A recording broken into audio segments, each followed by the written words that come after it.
क्या paracetamol pregnant women's के लिए नुकसानदेह है? क्या इससे ऑटिज्म का खतरा बढ़ता है? वैज्ञानिक भले ही इस बात से सहमत ना हो, लेकिन अमेरिकी राष्ट्रपति डोनाल्ड ट्रंप ने अपनी नई जानकारी से दुनिया में हड़कंप मचा दिया। उन्होंने प्रेग्नेंट वुमेन को पैरासिटामोल के इस्तेमाल से परहेज करने की सलाह दी है। ट्रंप का डॉक्टरी ज्ञान, पैरासिटामोल का बताया नुकसान, वैज्ञानिकों ने दावे को किया खारिज, ट्रंप दुनिया को कर रहे आजिज। आदत से मजबूर ट्रंप।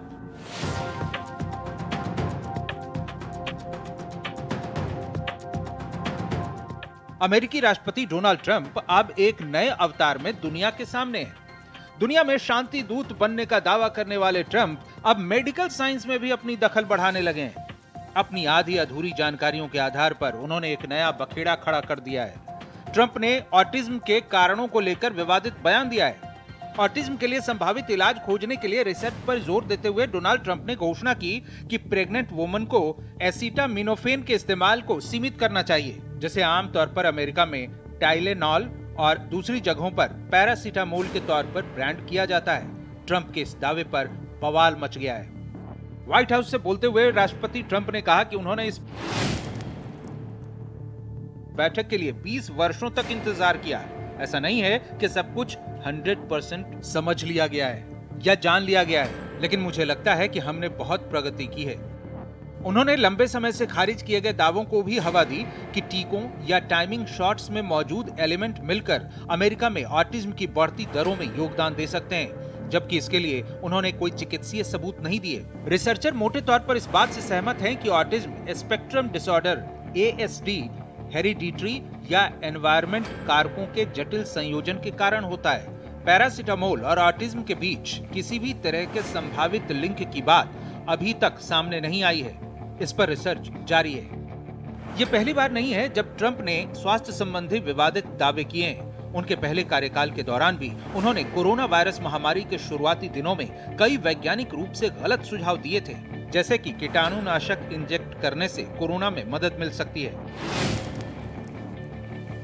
ट्रंप के बयान पर छिड़ी बहस। प्रेग्नेंट वुमेन में दर्द, सामान्य बुखार से राहत पाने में इसका इस्तेमाल किया जाता है। इसे सबसे सुरक्षित दवाओं की श्रेणी में रखा गया है। ट्रंप की डराने वाली जानकारी महिलाओं को गर्भावस्था के दौरान उचित देखभाल से रोक देगी। इससे उन परिवारों में भी चिंता बढ़ने का खतरा है जिनके बच्चे ऑटिस्टिक हैं और जिन्होंने गर्भावस्था के दौरान इस दवा का सेवन किया। अमेरिकी स्वास्थ्य एवं मानव सेवा मंत्री रॉबर्ट F कैनेडी जूनियर के नेतृत्व में महीनों की जांच के बाद ट्रंप ने बयान दिया है। कथित तौर पर रिसर्च की बुनियाद पर ट्रंप की तरफ से दी गई ये जानकारी American College of Obstetricians and Gynecologists के उलट है, जो लंबे समय से कहता रहा है कि प्रेगनेंसी के दौरान एसिटामिनोफेन का इस्तेमाल सुरक्षित है। हाल ही में हुए बड़े लेवल के रिसर्च में इस बात का खुलासा किया गया था।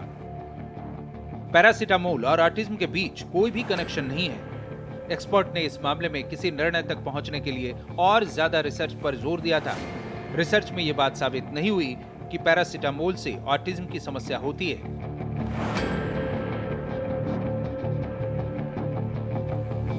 Bureau report, Bharat express.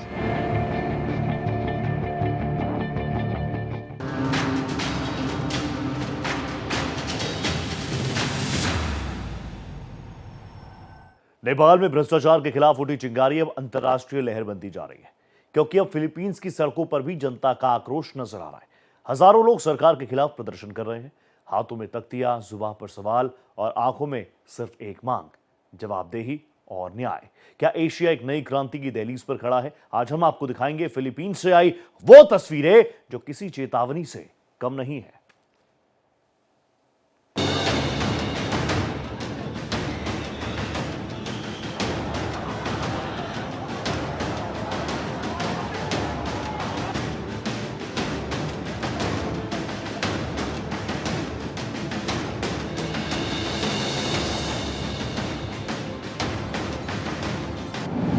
सड़कों पर उमड़ा युवाओं का सैलाब।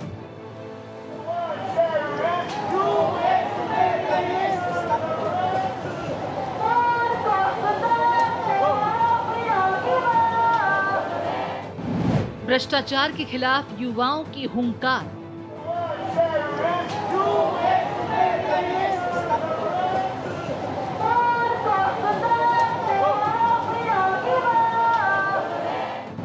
नेपाल के बाद अब फिलीपींस में इनकलाब।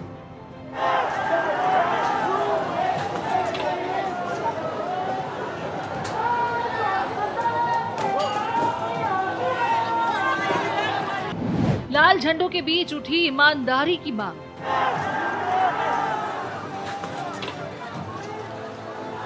They took more than that when they left the country. Come on. This is just a joke. This is a stopgap thing. We're here for a change in system.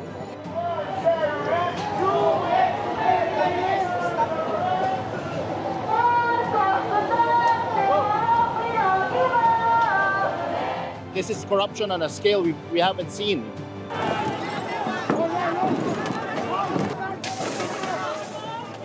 Philippines की राजधानी Manila में भ्रष्टाचार के खिलाफ 50,000 से ज्यादा लोगों ने विरोध प्रदर्शन किया। प्रदर्शन के दरमियान पुलिस और प्रदर्शनकारियों के बीच हिंसक झड़पें हुई। लोगों ने पुलिस पर पत्थर, बोतलें और फायर बम फेंके।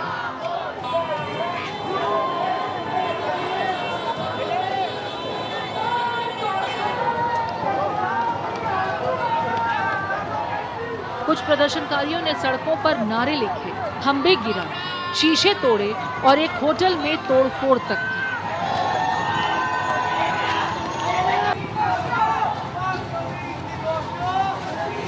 पुलिस ने उन्हें रोकने के लिए आंसू गैस के गोले छोड़े। बता दें, फिलीपींस में ये विरोध एक बड़े भ्रष्टाचार घोटाले के खिलाफ था, जिसमें सांसदों, सरकारी अधिकारियों और व्यापारियों पर आरोप है कि उन्होंने बाढ़ नियंत्रण परियोजनाओं में भारी घूसखोरी की और देश में सरकारी धन को लूटा है। This is corruption on a scale we haven't seen.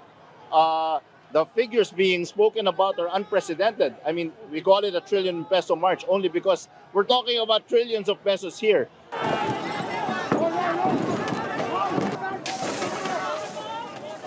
They took more than that when they left the country. Come on. This is just a joke. This is a stopgap thing. We're here for a change in system. We are tired of the system of what we call bureaucrat capitalism, where the government is being run like a business.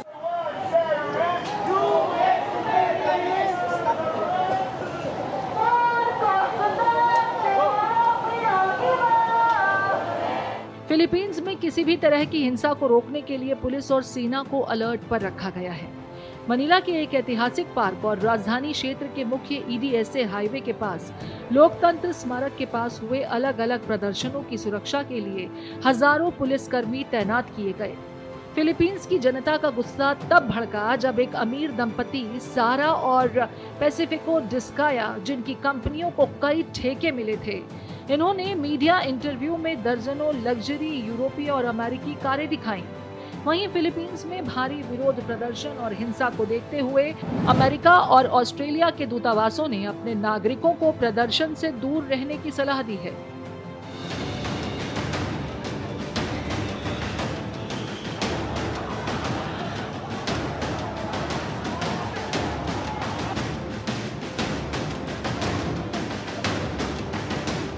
प्रदर्शनकारियों ने Philippines के झंडे लहराए और एक बड़ा banner दिखाया जिस पर लिखा था, अब और नहीं, बहुत हो गया, इन्हें जेल भेजो।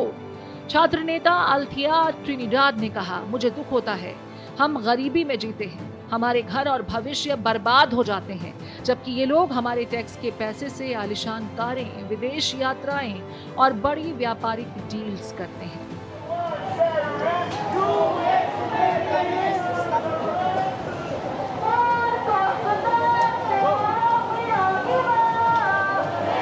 फिलीपींस में ये घोटाला जुलाई में सामने आया था, जब मॉनसून और कई तूफानों ने काफी शहरों को नुकसान पहुंचाया, जिससे 1 लाख से ज्यादा लोग प्रभावित हुए।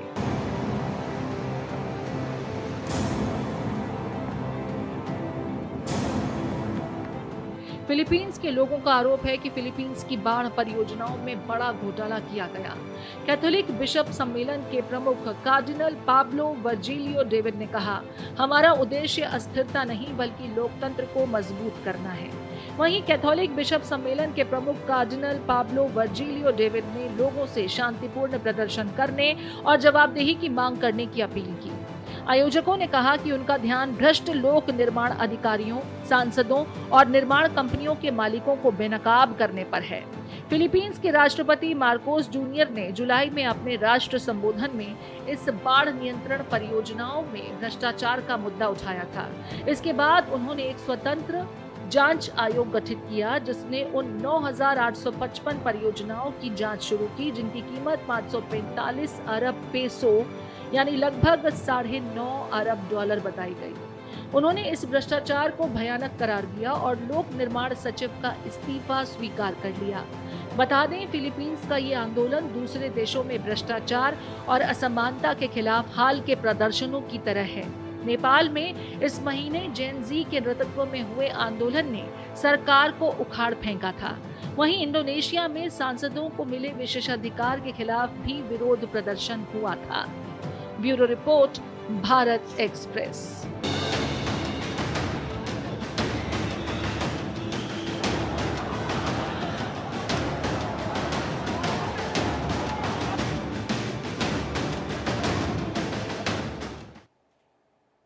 नेपाल से शुरू हुई आवाज अब फिलीपींस की गलियों में गूंज रही है। ये सिर्फ दो देश की कहानी नहीं बल्कि उस जनमत की दस्तक है जो अब खामोश नहीं रहना चाहता। सवाल सरकारों से, लेकिन जवाब पूरे सिस्टम को देने होंगे। नजर हमारी भी बनी हुई है। फिलहाल इतना ही, दीजिए इजाजत, नमस्कार।